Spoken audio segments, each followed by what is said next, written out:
it strikes me that it is utterly illegal. I mean, a violation of federal law. And that's this freeze on monies coming from the federal government. The memo goes out, and it goes out from, again, the author of Project 2025, one of the prominent authors, is running OMB, right?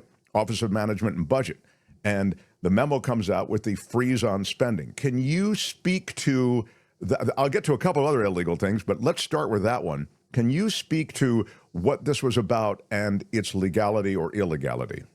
Let me start with a question of legality. Of course, it's illegal. This president has done a series of things that are illegal, including the dismissal of inspectors general and the fact that you had to give notice to Congress 30 days.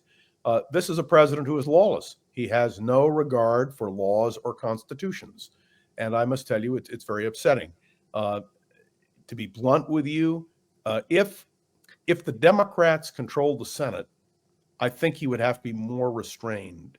But because there is no break on his abuse of power, I have to tell you, I had a conversation with someone I'm very close to, and I talked about this and said, well, that's the president's prerogative. I said, no. Take a look at the case of Archibald Cox. And the response was, who was Archibald Cox? No, just to be clear, you're talking about the dismissal of the inspectors general when you're saying yes, but I'm talking about under Nixon, it was the special counsel. Right. There are the same restraints, the same questions were raised. When Archibald Cox was fired, there were immediately resolutions of impeachment introduced into the House of Representatives. Frankly, what Donald Trump has done is absolutely wrong. It's unconstitutional. It's an abuse of power.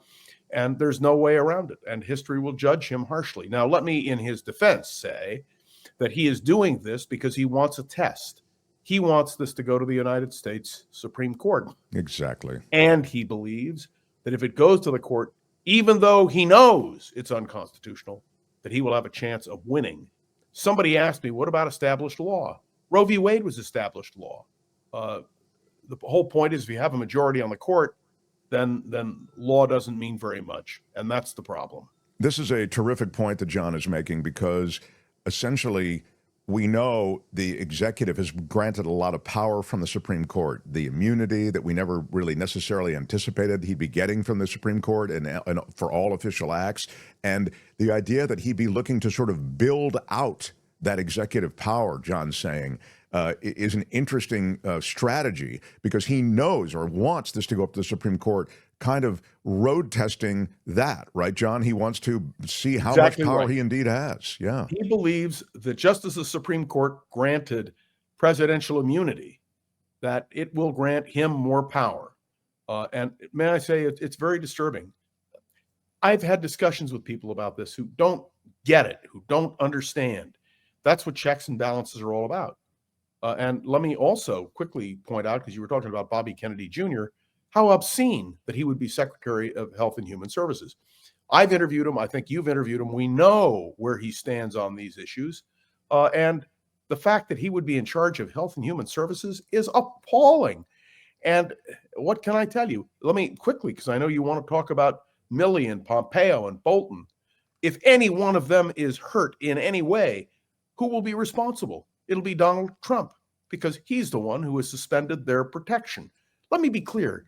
Before the election, I had a huge argument, and I think we talked about it, with a very close friend of mine who told me, oh, no, he's not out for revenge. No, Donald Trump is just saying it. It's just rhetoric. It isn't rhetoric. It's true. He is out for revenge, and this revenge has enormous implications. Well, the conversation you had with your friend about he's not really going to do that is instructive, because I think a lot of Americans felt that way. Like, he's not really, he's a smack talker. He's not going to really do this. But yes, indeed, he is. Look, I thought, and I made the point on this show repeatedly, that he would be quite recriminatory and his general stance would be about vengeance, because we saw what he did to Vindman. Vindman, who testified at the impeachment hearing about the Ukraine call. He has a track record that's very much about vengeance. It's not about smack talking and ignoring it. It's about smack talking and following through on it. So, yeah, and by the way, if you listen to Stephen Miller's interview on CNN yesterday, it was a unbelievable demonstration of the arrogance of power. He essentially said, we don't care what Congress says. We care about the Constitution. as we interpret it. And that goes to the whole question of impounding money. Right. So the impounding money, the impound is essentially the stopping of the federal payments. And as I was saying, I mean, it's just a violation of law. Congress has already allocated these funds. You as president have no power to stop it. Isn't that correct? So may I ask you the question? I ask the audience the question.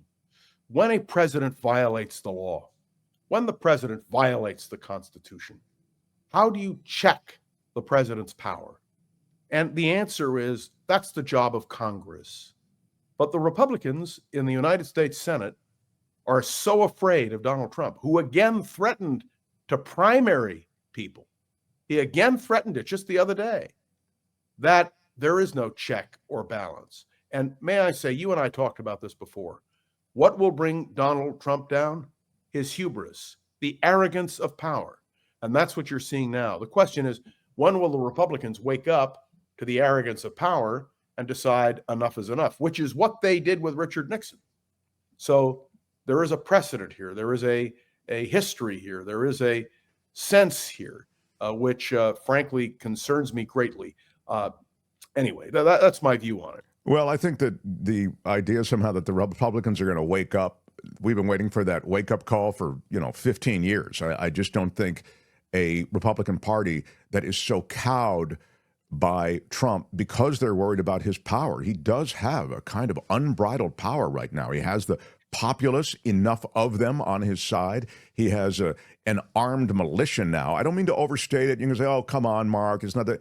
I mean, these guys, the Proud Boys and the 3%ers and white nationalists and Christo-fascists who came to the J6 situation and riot at the Capitol armed and ready to provoke mayhem, tried to beat these officers to death, to pardon them is beyond the pale. Are you aware that the Justice Department is erasing the record of those concerns on presidential order? And can you imagine if Pam Bondi is Attorney General of the United States of America? I mean, this is unconscionable.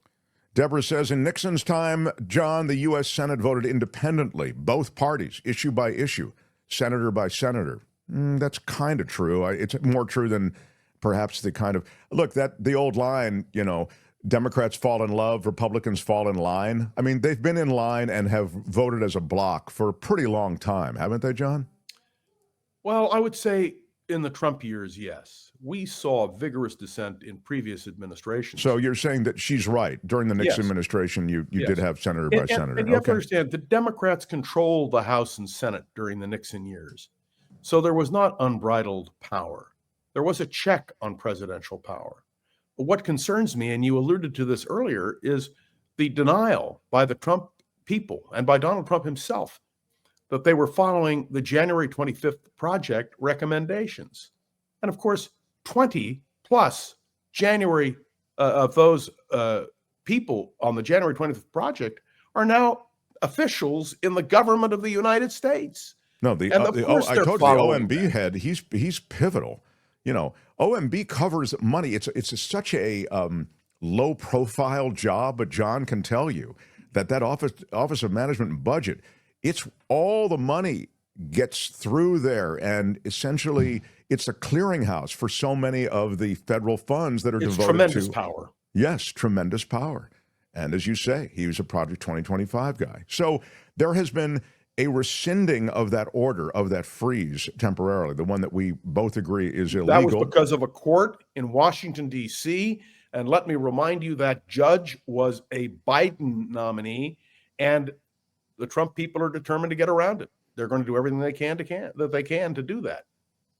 And it's interesting that their first week has been punctuated by a relentless reference to Biden and the Biden administration. I mean, if you watch that White House press conference, it was just replete with examples of the failed Biden administration and the failed policies of the Biden administration. Almost every question defaulted to that. That wasn't an accident. That is an expressed media strategy, and it may be effective over time. No, you're precisely right. It is exactly what they want to do. Joe Biden is the whipping boy, and they're going to continue to use that whip as frequently as they can in order to convince people that they are in the right. 100%. So, as you see all of this coming from the White House, there's one other thing I wanted to visit, and it is true absurdity. And once again, it is utterly without any kind of legal underpinning. And I wanted to weigh in on it with you. It's this buyout that they are offering federal workers. And there is no guarantee in the buyout. So federal workers are offered buyouts with about 8 months' pay. This is an idea, I think, born of the tech bros who really inform so much of the narrative around Trump, particularly Elon Musk. This is what they do in tech all the time. Now, buyouts are offered across the board in different environments, work environments. But I guess I'm saying it's very much part of the world of tech. So to me, the trail of breadcrumbs leads back to Musk. But wherever it leads back, it doesn't really matter. They are announcing and did announce that they're offering buyouts to all federal employees who opt to leave their jobs by next week. This would slim down the U.S. government, and maybe you feel like, hey, the U.S. government should be slimmed down, but this is a wild way across the board to somehow offer people an exit that is not guaranteed, as John says, by any money that's been allocated. This is completely invented. It's a one-dimensional... It's like the Department of Government Efficiency. There is no such thing as the Department of Government Efficiency. So, Tony, do you have the... we have the memo? There you have it. Yeah. So this is the memo that went out with the offer, so you can see it. It says, during the first week of the return to the office, substantial... so the reformed federal workhouse will build its... That's kind of a philosophy statement, but they talk about standards of conduct, of performance culture, return to the office. They want everybody back since working remotely with COVID. But now you get to the offer. If you choose to remain in your current position, we thank you for your renewed focus on serving the American people to the best of your abilities, blah, blah, blah. But your position may be eliminated. And then it said, if you choose to not continue in your current role in the federal workplace, we thank you for your blah, blah, blah, blah. And the departure would begin effective January 28th. It's available to all federal employees until February 6th. If you resign under this program, you will retain all pay and benefits regardless of your daily workload and will be requirements until September 30th, 2025 or earlier if you choose to accelerate your resignation for any reason. So it says, whichever path you choose, we thank you for your service to the United States of America. Upon review of the below deferred resignation letter, if you wish to resign, 1, select reply to this email. You must reply from your government account. A reply from an account other than your government account will not be accepted. And 2, type the word resign into the body of this reply and hit send. And then the last day, it said, to accept the deferred resignation program is February 6th, 2025. So this is an opportunity to take this buyout of almost 8 months' pay, and there is the deferred resignation letter. Please accept this letter as my formal resignation from employment with employment, blah, blah, blah, blah, blah. And given my impending resignation, I understand I will be exempt from any return to office requirements pursuant to your people. Basically, you're paying them off to never come to the office again. And there's no guarantee on this money, nor is this action legal in the view of many. So I'm laughing because it's completely absurd, as John is saying. You cannot do this. There is no money. Where is this money coming from? You're going to be paying off all these federal employees that are taking an early buyout. Yeah. I mean, this is the absurdity. And let me say, this is not a normal presidency, nor is this a normal time. This is a president who has no compunction about violating law. And whatever you say, whether you agree with somebody in their policies or not their policies, that's legitimate discussion. But what do you do when you have a lawless administration that is putting lawless people in key government positions? Can you imagine Kash Patel as director of the Federal Bureau of Investigation or Tulsi Gabbard as the head of national intelligence? I mean, if I had written a novel and I had suggested these things in a novel, nobody would have believed it. Nobody. It's often, James Watson says, anyone who resigns will get nothing. Well, certainly that's the track record. There's they're kind of all show and no go. You mentioned Kash Patel. I guess I'll just segue quickly because Kash Patel, who is the Trump loyalist who is nominated for the FBI head, um, apparently he broke national security protocol in 2020 by publicly speaking about a hostage rescue in Yemen. He did not have authorization to do it. That is something that is coming through a whistleblower report, and Democrats are pointing to this. He was a senior advisor to the acting director of national intelligence, Rick Grenell, and supposedly he inserted himself inappropriately, those are the words used in the report, in the hostage recovery mission. That was in October of 2020, and disclosed information about that to the Wall Street Journal before the hostages were confirmed in U.S. custody. That's a violation of all kinds of protocols and, arguably It's federal a violation law. of the law. Yeah. But let me explain to you, you said it, and I listened very carefully, Mark, when you offer these observations. You said it, the Republicans seem to be going in lockstep. How can they confirm Tulsi Gabbard, for God's sake? Look at her record. And I gave a talk recently, and I said, I don't think it'll even come to a vote, because what will happen is that Trump will simply make an interim appointment. Well, I was wrong. There will be a vote, and one can only hope that she's defeated. The days when you nominated a cabinet or you put key people in positions of responsibility, that you look for consensus, that you look for bipartisan support. Pete Hesgeth, you just talked about that. I sat marveling at the fact that J.D. Vance was called on to break a tie in the United States Senate. And of course, he voted with the nominee. Do you remember Alan Drury's wonderful book, Advise and Consent? I tell people, read the book, or still better, watch the movie. And you understand the machinations that go on and the blackmail that goes on in terms of votes. So all of these things disturb me greatly. And I am really worried. One last comment. I know we've got limited time, but I just want to say this. I had a huge argument the other night with someone I'm very close to about this, who said, well, even if you're right about everything, the government itself will hold, the Constitution will hold. And my answer was, I hope you're right. I hope you're right. But I don't have faith in the Supreme Court. And because I don't have faith in the Supreme Court and I don't have faith in the Republicans, there is no check, no balance. And the only thing you can hope is that the arrogance of power will ultimately reveal that the king has no clothes. My podcast this morning, by the way, had to do with the fact that he's not a king, he's a president, and there's a big difference. I'll give you the good news, which I think is related to the last thing you said. He may overreach, and it appears that he's overreaching, and the Project 2025 guys are overreaching early.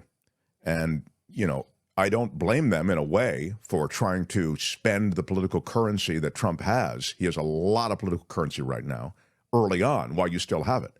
But the bad news is, to John's point, that he may overreach to the point that you lose the public and you begin to have a stink on these EOs that he is signing and all of the other agenda items that he may get to. So we will see. But now let me give you the bad news. And this is, I think, where you and I generally part company. But it was interesting to hear what you said to your friend, because maybe you're coming over to my side. I don't have faith in the American institutions. I don't believe that this sort of blind faith in institutions in America gets you anywhere. Institutions in America are made of who? People. Made up of people who uphold the values of those institutions. You've talked about it in these conversations that we've had repeatedly and on your own podcast. The reality is that without people who have backbones, have pushback, have an allegiance and adherence to values, without that, the institution is empty. And you get a Robert Kennedy. You get a Robert Kennedy as Health and Human Services. I mean, I don't want to say you're right, but I do want to say that you are correct emphatically in the fact that you have to have good people around you. You have to have watch persons who really pay attention. Yeah, And you need to watch the watchers. And the inspectors general being dismissed as they were, these are efforts being made, and there is an expressed strategy. And again, we've talked about it before. It's laid out in Project 2025 to get rid of these impediments, like the inspectors general, to so much of what they want to do. And the Trump people admit it. They admit it. They believe in a unitary presidency, that the president is the dominant figure. Well, I can only tell you, having worked for Richard Nixon, thank God we had checks and balances in those days. Evidently, I think Nixon today would survive without too much trouble. Can I make one other comment? I know you limit my time. I'm very angry at you for that, by the way, but I'll still support the show. Whoever is producing this thing has no idea what they're doing. Right, let John produce it. Go ahead. Did you listen to the press statement yesterday about how they're going to expand the number of people who are going to be able to ask questions in the White House press office? And what they're talking about is having flacks, right-wing flacks. Yes. I From alternative media is what they're calling it, but yeah, it's just terrible. The goal is to delete our government and replace it with a CEO dictator, says Cousin Erie. Thanks for the $6 super chat.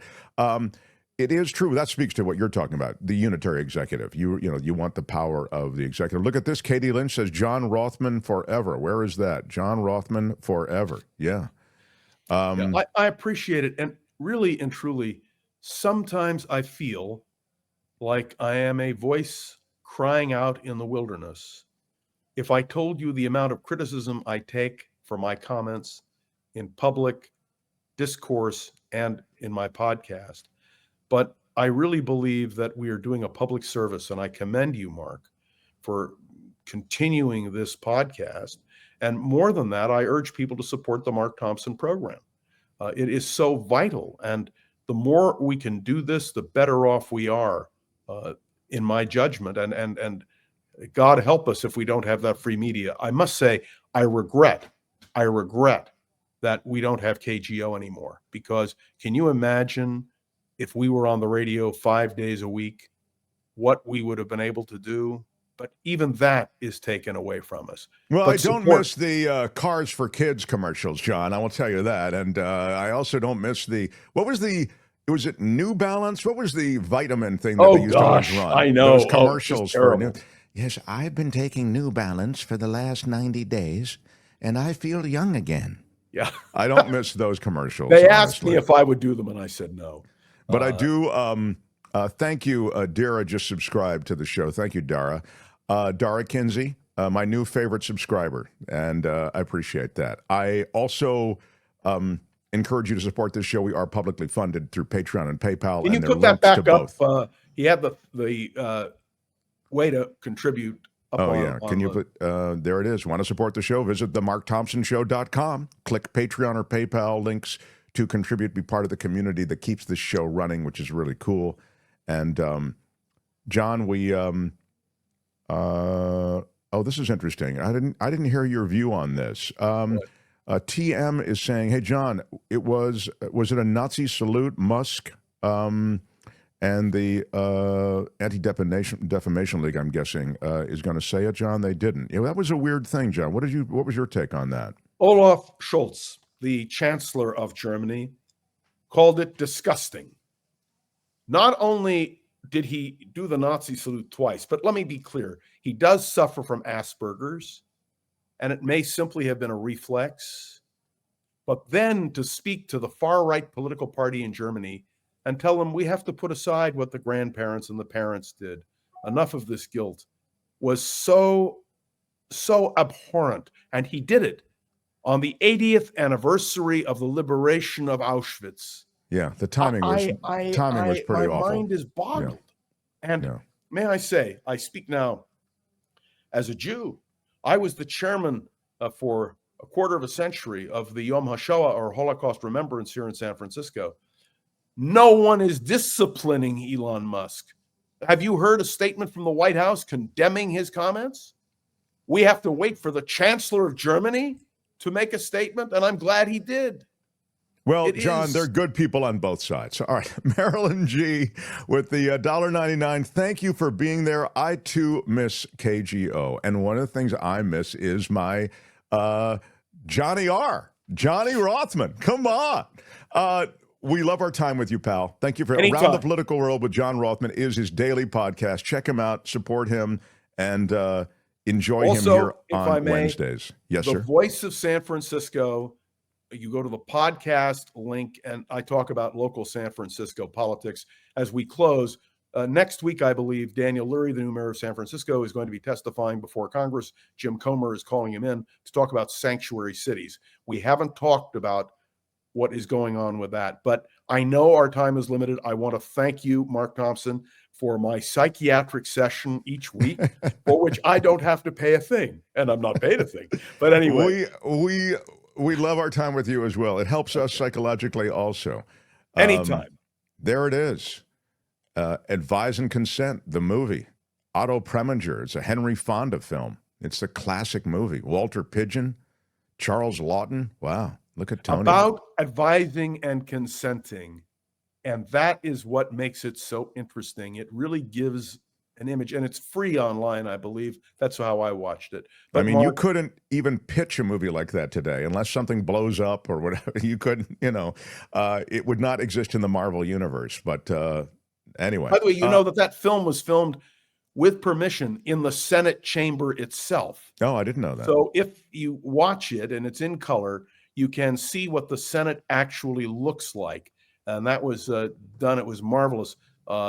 In any case, it was I wanna directed thank by you Otto again. Preminger, and John does look a little Otto Preminger-y, if I can just say, in this shot. Come on, John. You and Otto. Get me a picture of Otto Preminger real quick, Tony.